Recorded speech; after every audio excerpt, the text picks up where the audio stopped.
That was the cover up the whole time. And that's the cover up they used in the impeachment with the fake whistleblower on the National Security Council who was intimately involved with Department of State people who knew about this Ukraine scandal.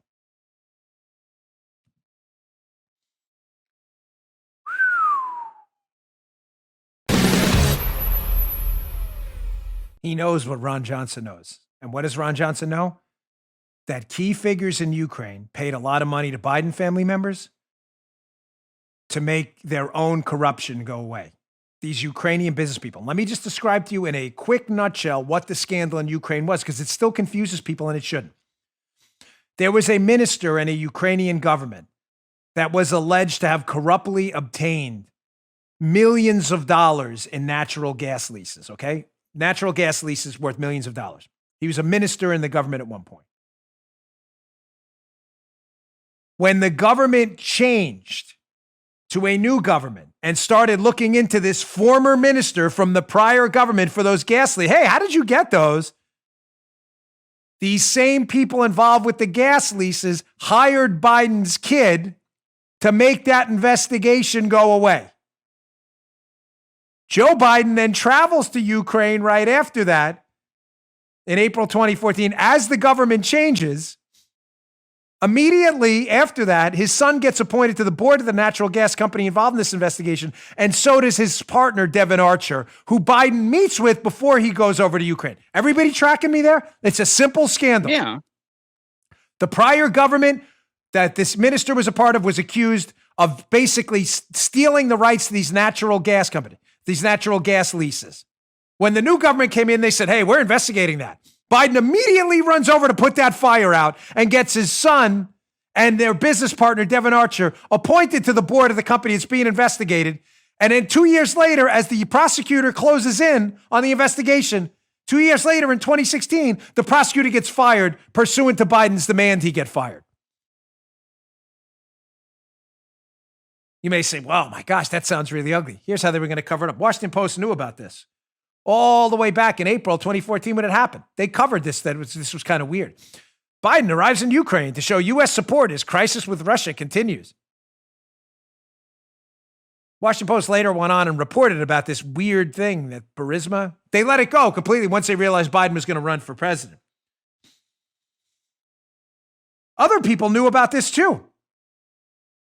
Here's Time Magazine, bastion of right-wing values. I'm kidding, of course. Time Magazine, about as left as it gets. Here's Time Magazine talking about how not only was Biden involved in making this investigation into that Ukrainian minister with Burisma go away, but others in the D.C. swamp, key Democrats who were involved too, how they were involved too. Time Magazine by Michael Schur. Sorry, my eyesight's going. Ukrainian employer of Joe Biden's son hires a D.C. lobbyist. Wait. Ukrainian employer of Biden's son. So the company that hired Joe Biden's kid to make this investigation go away hired another D.C. lobbyist? Who was that? Wow. It was David Leiter, former Senate Chief of Staff to Secretary of State John Kerry, former Democrat nominee for president. Whoa. Who signed to work as a lobbyist for Burisma too? On May 20th of 2014. That's weird, Joe, right after Joe Biden left Ukraine in April of 2014. And it happened about a week after Biden announced he was joining the company, according to lobbyist disclosures filed this month. Weird. So Time Magazine, the Washington Post, and others knew Biden goes over to Ukraine. They want to stop an investigation, this natural gas company, by the new government. The natural gas company, Burisma, hires Biden's kid and then hires John Kerry's former chief of staff right after Biden leaves. Don't worry, Marie Harf will tell you, there's no evidence here. What? Huh?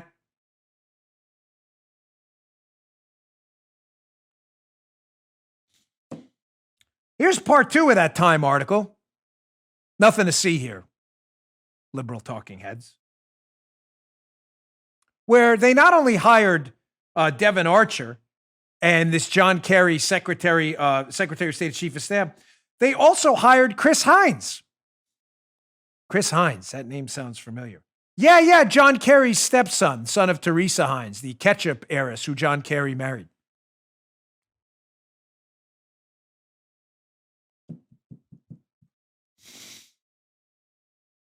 Don't worry, folks.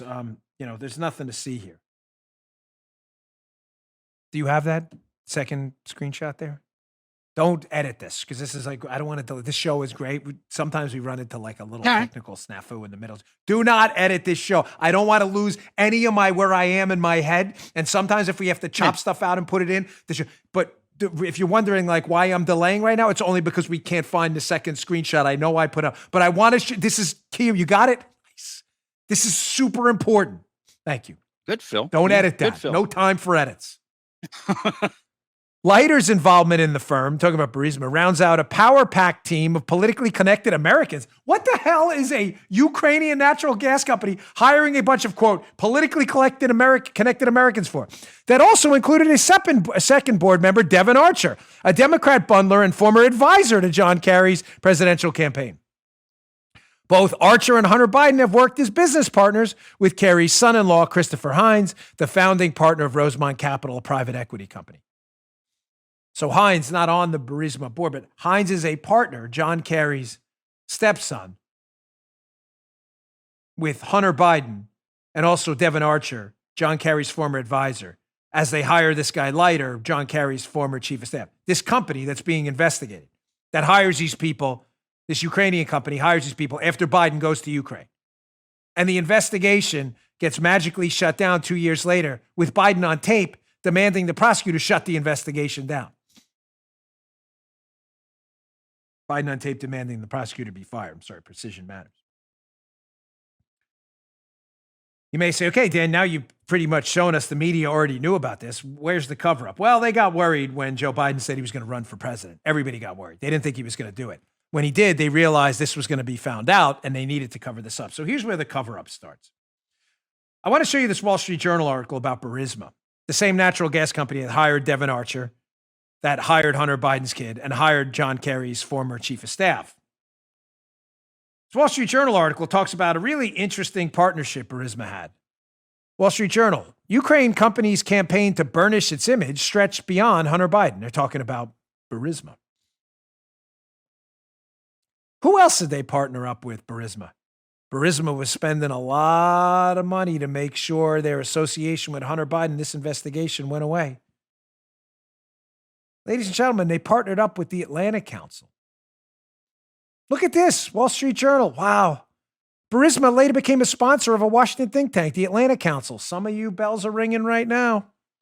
Whose experts are often cited on energy and security policy in the former Soviet Union. When President Trump was elected, the company brought a former CIA official from the George W. Bush administration onto its board. Kind of like shadow governments, no? The Atlantic Council, Brookings Institution, all these think tanks that people are using for information. Brookings Institution, remember where the primary subsource for Christopher Steele came from, the Brookings Institution? The Atlantic Council advising government insiders. What are they advising them on, and why are they partnering up with Burisma? Did people at the Atlantic Council know what Hunter Biden was up to with Burisma? Were they influencing people in government to make this thing go away? Well, ladies and gentlemen, it describes a whole lot as to why the Atlantic Council and Burisma would be paying so much money to make this go away, to hide the Obama-Biden scandal and to hide all these scandals in the middle of a Biden presidential run, which I don't think they anticipated. Now they're worried. So there were others that were involved in Burisma. And I'm wondering if this explains their actions. It's just a question. Here's an interesting article by John Solomon, again in Just the News. You know, Mitt Romney seemed to want to make all this impeachment stuff go away about Ukraine, Hunter Biden. Remember? It's all a distraction. Wow, that's strange. Mitt Romney says he hasn't been in touch with Burisma board member within the last year. He was in touch with a Burisma board member? Yeah, that's really strange. One of his old buddies, matter of fact, one of his key advisors during his presidential campaign, was a board member on Burisma too. Strange, right? Fair question. We're not allowed to ask questions, but you're only allowed to ask questions about the PP hoax, right? But you're not allowed to ask questions about why one of Romney's old advisors is on the board of Burisma too. And Romney's like, oh no, I haven't seen this guy in a year. But hey, let's not look into Burisma and Biden. No, that's all. Mittens, another paragon of virtue.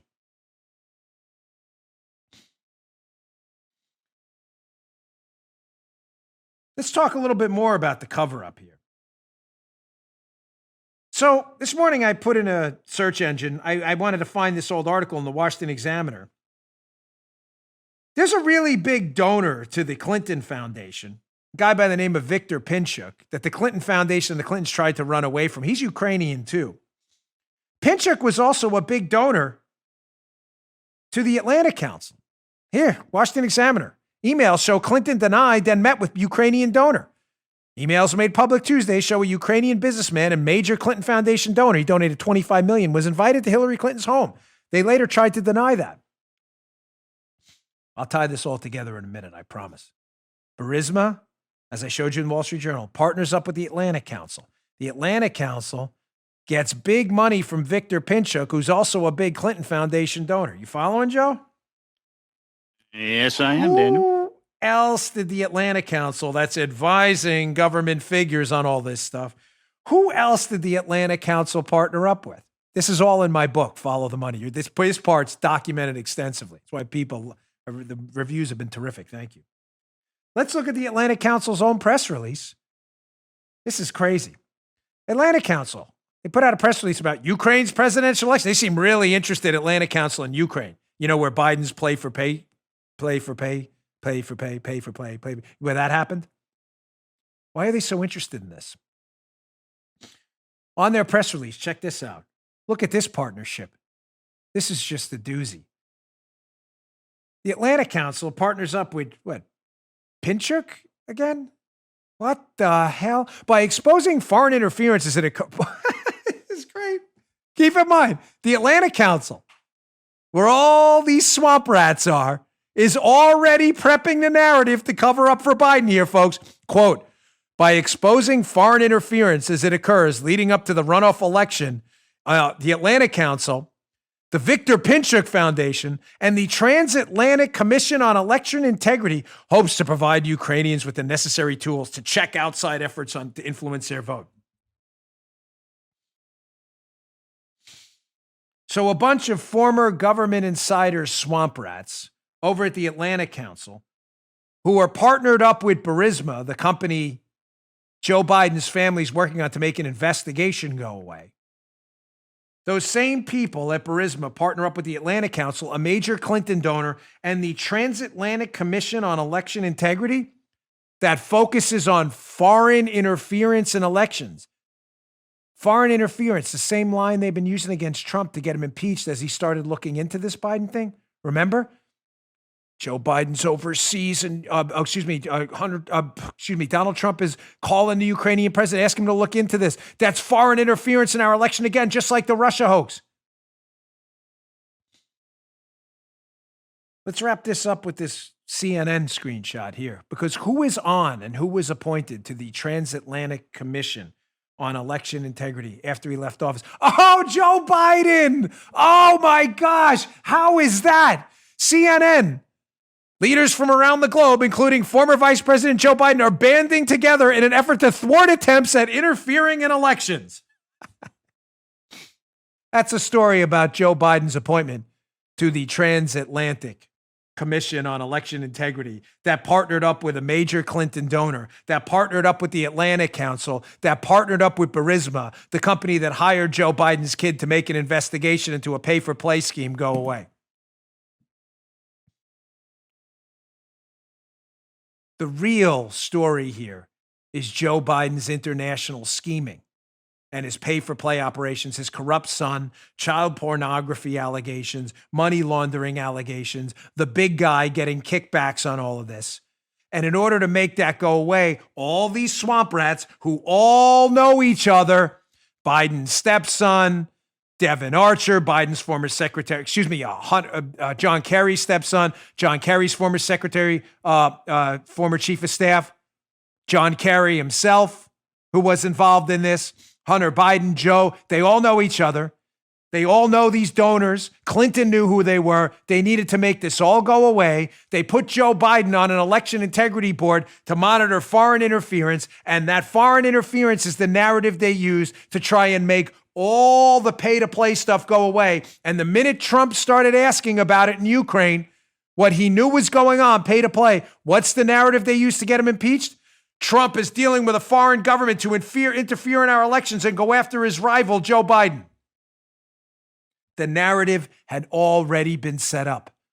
You think it's a coincidence or an accident Joe Biden was put on a transatlantic commission on election integrity to investigate foreign interference?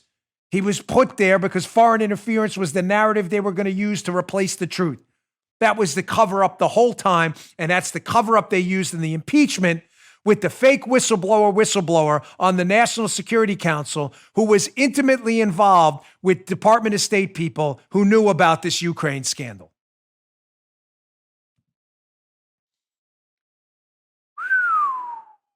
You just heard Dan Bongino.